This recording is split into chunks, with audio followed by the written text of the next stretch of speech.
back to another edition of the I Prefer the 80s and 90s Sports Podcast editorial show where I talk about why I prefer the sports of the 80s and 90s over today.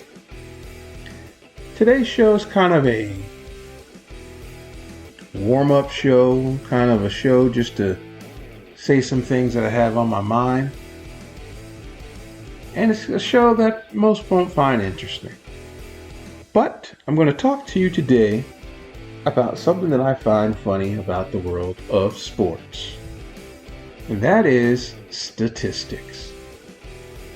When I was a kid, we would get the baseball cards, the basketball card, the football cards. We would read the sports page and know every single statistic that we could ever think of about our favorite player. We would know where they were from. We would know what they did in the farm. We would know little nuggets about them that no one would know, few would care to know, because we thought it was cool. And we thought that it made us smarter. And we thought that it gave us an advantage whenever we would argue with people about sports. Now we could compare Willie Mays to Darryl Strawberry or Reggie Jackson to Dave Kingman or whomever. I remember we used to play stickball when I was a kid, and we would play whiz, we would call it, which was fast pitch stickball. And we'd be going one-on-one, and we would try to be all 9 players on a team. So I would think that I would lead off and I'd be Mickey Rivers or Ricky Henderson. So I would try to bat left-handed to be Mickey Rivers, and of course bat right-handed to be Ricky Henderson. And do that for 9 different at-bats. Like we would play out the whole game that way. I thought I would be Greg Nettles one day, or George Brett, or Lou Brock, because I knew all of their statistics. I knew how they swung the bat. I knew how they stood in the box. And it was fun. And in basketball, I was always Jordan. I would always try to emulate Bernard King. In fact, in high school, I thought I was Bernard King because I played the way he played. Couldn't jump as high as Mike. And Mike didn't come around until I was in, 10th grade? 9th grade? 9th grade. But Bernard King was my guy. And so I thought I was Bernard King. And it's funny, like as a kid, when you would watch sporting events, at least when I would watch sporting events, I would get nervous when my guy would be going up against someone else's guy, or would be playing against a certain team, or would be batting against Nolan Ryan, because no one could touch Nolan Ryan. You're always afraid he's going to throw a no-hitter. But today's sports, I don't even know what kids even like with it. They all emulate Steph Curry because Steph Curry takes shots that every coach in the world says no, no, no, no, no. But when he makes it, it says yes, yes, yes, yes, yes. And the statistic game has gone nuts. Because today you watch a sporting event, no matter what sport it is, tennis, golf, football, basketball, baseball, hockey, auto racing, soccer, rugby. Sports has gone psychotic in terms of analytics, in terms of explanation of sports. This just lost its darn mind. For example, in tennis, they talk about spins and RPMs. They do that now with baseball to try to understand how the curveball curves, or how the new pitch of the day, which is a sweeper, which is not really a new pitch, They talk about the drops in split finger fastball, and every hit is 100 and something miles off a bat, 99 miles off a bat. Every throw from the outfield is 101 miles an hour, or from shortstop. And they act like they've never had the technology to do this, or they've never heard or seen anything like this before. I remember Sean Dunston, I've said this before in other podcasts, would throw the ball to first base harder than most pitchers could throw in his day. Could have been a relief pitcher if he could learn how to pitch. But I remember Sean Dunston went number 2 in the draft and Dwight Gooden went number 3 in the draft because Sean Dunston threw 98 miles an hour and Dwight Gooden only threw 96. But the difference was Sean Dunston was a shortstop and could play every day. Dwight Gooden could have played every day. He had a good bat, but he was a pitcher. But the sports world is just going crazy for everyone. And I find it funny because athletes sometimes hate announcers, hate broadcasters, because broadcasters bring up things about the athlete's statistics that are mostly negative, very rarely positive. But because of the way things are today in sports, everything is treated as positive. So, for example, athlete back in the day, playing the game, an announcer would be like, "This guy is 2 for his last 57 hitting, but on Tuesdays he's hit 2 home runs. That's his 2 hits." Or they'll say, that's what they say today. Or they'll say, "This guy on day games bats .431. He's got 11 home runs, 47 RBIs, 16 doubles, and if he's facing a right-hander, oh my goodness gracious." And so athletes today now are getting smarter. Agents are getting today smarter and saying, in negotiations, let's bring that up. Let's bring up that you can hit in the day. So what team plays games a lot during the day? The Cubs. Let's put you on the Cubs because you hit in the daytime better. Or what pitcher pitches best at 7 p.m. starts? Let's get that pitcher on the East Coast because that way the games start on the East Coast at 7. They start at 7 on the West Coast too, but not the same 7 because the West Coast 7 is 10 p.m. So let's get you in that 7 p.m. start. There was a pitcher a couple of years ago who was my favorite pitcher until he started getting hurt, Jacob deGrom, who was pitching on Sundays, and he was pitching a lot on Sundays and some Tuesdays because some series would start on Tuesdays, and he had like an insane record. He was like 9-1, then on day games on Sunday, and Tuesdays he was undefeated. He was like 10-0, some crazy number over a couple different seasons or something crazy like that. Granted, he was a sick pitcher, so he was great all the time, but didn't stop the networks. I'm always putting that statistic up that, by the way, on Tuesdays, deGrom is 7-0 on a 1.125 earned run average, averaging 9 strikeouts a game. But now today, everybody has a statistic, and I mean everybody. C.J. Stroud just joined the NFL this season, rookie.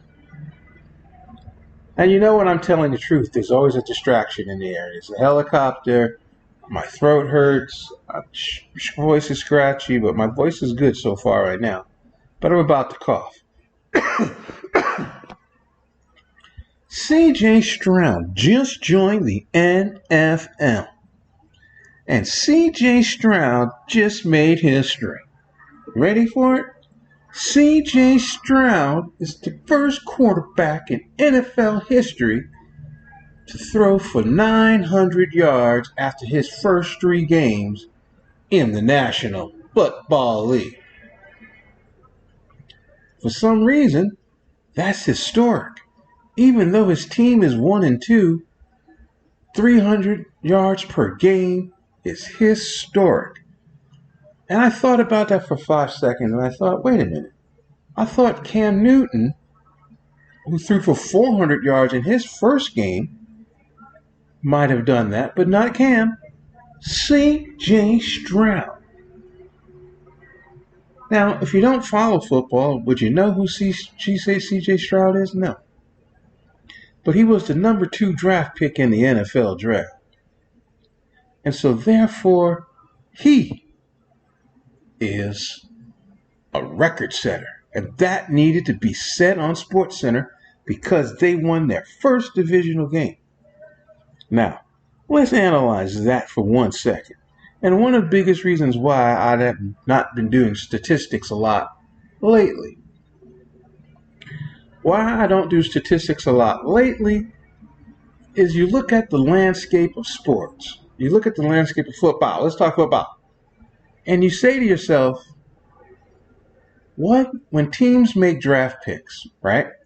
I sit at home and I go, they're setting that kid up to fail. And then people say, why do you say he's being set up to fail? I say he's being set up to fail because sports people don't understand sometimes that right situations can dictate and mostly dictate success unless you are elite. Now you say, what do you mean by that? I mean, Michael Jordan was elite. As a rookie, he averaged 2 points a game coming off the bench, which I still don't believe because I don't know if that statistic is correct. But that's what I read somewhere 2 days ago, that he averaged 2 points a game as a rookie, and that doesn't seem right. He got Rookie of the Year that year. And I remember Doug Collins sitting him out of games or sitting him during games when he would be on fire and the team's like caught back up and he'd be like, all right, Mike, you're a rookie. You got to sit back down. But what I mean by elite is like if you as a rookie come in and you not only exceed the norm, but you exceed it to the point where it's never been done before. Ben Roethlisberger came in for the Steelers, I believe, and he won 15 of his first 16 starts. And I believe, I don't know if it was his first year. I think it might have been his second year. I could have sworn it was his first year, but I think it was his second year. He led the Steelers to the Super Bowl. I think it was his second year. But I could be wrong because Tommy Maddox got hurt, and he took over, and everybody was freaked out about Ben Roethlisberger being a rookie. But he never lost, or being a second-year player, but they never lost. And now you got this guy Purdy on the 49ers, who did come in as a rookie and has yet to lose as a starting quarterback. Right situation, great result. C.J. Stroud is in the right situation and got a good result yesterday. And the reason why I say he's in the right situation, he plays for a team in a division, in a conference, that's terrible. The AFC South is trash. And so there are 4 teams that are bad. And so there's an opportunity for C.J. Stroud to put up numbers because Jacksonville's not very good. Tennessee, for some reason, just forgot how to play football. And the Colts aren't good either.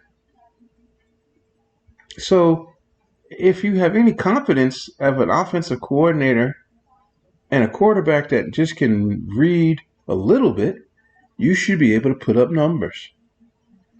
And so therefore, I stopped focusing on statistics because I started thinking about who the heck are you playing against? Daniel Jones comes up in the NFC East. And Daniel Jones has to contend with Dallas, Philadelphia, and Washington. 3 teams that play defense. When Robert Griffin III came up for Washington, I said, RG3 is going to struggle. He's going to fail. And people say, what are you talking about? He's a Heisman Trophy winner. he'll be able to run. And I said no, because the NFC East plays defense. And he's going to get hit so much that he might be brilliant his first year, but his career longevity won't be long. And sure enough, he's broadcasting now. His career in Washington, gone. Kirk Cousins, his backup, went to another team. Had a different situation. Minnesota, they play in a conference that traditionally plays defense, but they don't play defense. Now you got the kids at the pool. I guess there's no school today because I think it's the last day of the Jewish holiday. But Kirk Cousins plays in a conference where defense is optional now. Back in the day, defense wasn't optional. And so that's why I stopped focusing on the sports statistics, because of the competitions. I've watched LeBron. LeBron puts up numbers. And the night he put the number that set me off on him, he put up numbers against Houston, who is one of the worst teams in the league, if not the worst team in the league, where he had a 40-point triple-double. And in the background, they had GOAT music playing, and he does this thing where he puts a crown on his head. And I'm like, dude, I'm 55 years old. I could score on Houston. I definitely can get 10 points against this team. They don't play defense. You leave me open, I can make 10 points on that team, or against that team. What are we celebrating? And then ESPN comes up with this stat that said LeBron James is the all-time leading scorer in the fourth quarter with 30 seconds to go in a game. He just passed Kobe. And I'm like, where did that statistic come from? Because that's not what you're measured by. You're measured by, number one, if you win the game. Number two, if you personally win the game. And number three, who cares if you score with 30 seconds to go on the clock? Because within that 30 seconds left to go on the clock, there could be 10 timeouts called where other people are scoring too. Maybe if your team wasn't in close games all the time, you wouldn't have that statistic. Then they keep putting statistics up about everybody's got a stat. And I mean everybody. Running backs. This guy, he runs for 75 yards in the first half for the sixth time in his career. Only 2 people have done that. Who cares? And all of a sudden, I'm starting to think my childhood was diminished because I knew stupid stats like that, and I don't know or care about them anymore. Because I don't understand what's the point. Every game is a new week. In college, every game is a new season. And so, clearly, the statistic business is what I should have got into out of college if I had known that it was going to be lucrative, and the Elias Sports Bureau or all these other people who sit at home and say, I don't know, Carlos Alcaraz's forehand has a RPM rate of this, and the spin rate on the tennis ball is that, and this, that, and the other thing, and they're getting paid thousands and thousands of dollars to do so. I would have done the profession because I like statistics. I like knowing things that people don't know. I like knowing that the Miami Dolphins scoring 70 points in a regular season game has only been done one other time, and the other time it was done, and it was a 72-41 game with Washington against the Giants, and then the other time someone lost 73-0. Believe it was a playoff game. It also involved Washington too. Yesterday's didn't. It was Denver who took the whooping. I mean, that's a useful statistic. Or that they had 2 players yesterday score 8 touchdowns almost. Well, I had one of them on my fantasy team. He accounted for 4 touchdowns. But that's incredible. That's a noteworthy statistic. A noteworthy and not noteworthy statistic is saying that next week, if Mr. Achane or Raheem Mostert scores one touchdown, and they'll say, 5 touchdowns scored by a running back is the most in Miami Dolphin history after 2 games. I'm sure that's a duh. I'm sure Larry Zonka never scored 5 touchdowns in a 2-game span, or Mercury Morris, or Jim Kick, or Ricky Williams. But that's what we live in today. We get statistics, we get information that don't mean anything to nobody. I find it fascinating that they talk about so many different things in terms of why the Mets are struggling, the Padres are struggling, the Cardinals are struggling, the Yankees are struggling, the Red Sox are struggling, the Angels are struggling, but they don't say that has anything to do with the new baseball rules. They don't say that those teams are nowhere near the top of the league in stolen bases. They're nowhere near the top of the league in any of the pitching categories, hitting categories, and that almost all the teams that are in the top of the league are at the top of the league because of the new rules. Because statistics, because of the new rules. Ronald Acuna is the leading base stealer for the Braves, who have the best record in baseball. They don't talk about that. They just talk about the new rules, baby. I don't know. I miss the old days of being able to play stickball and say, leading off, Mookie Wilson, and pretend I'm Mookie Wilson. And if my friend is a lefty pitcher, I bat righty. And if he's a righty pitcher, I bat lefty. And then pretending I'm Darryl Strawberry, batting left-handed. Or pretending that I'm George Foster, batting right-handed. I miss those days, and I wonder if kids today do that too. I hope they are reading the back of baseball cards and learning meaningful statistics, and not the ones that don't make any relevance or any sense whatsoever. I find it fascinating.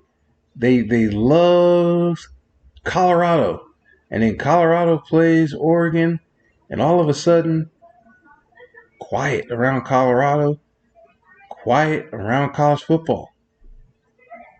It's because there was no statistics to brag about for Colorado. There was tons to brag about from Oregon. Oregon called off the Dogs in the third quarter. They should have scored 60. But then there would have been a statistic for that because they would have been like, this is Oregon's third time this year they scored 60. They scored 81 against Portland State. 81 is the benchmark. I mean, ugh. Anyway, I digress. The kids are at the pool, so I got to stop talking because my voice is probably blending in with theirs. I'm Richard Harris. Love stats? We'll always love stats. Just the meaning.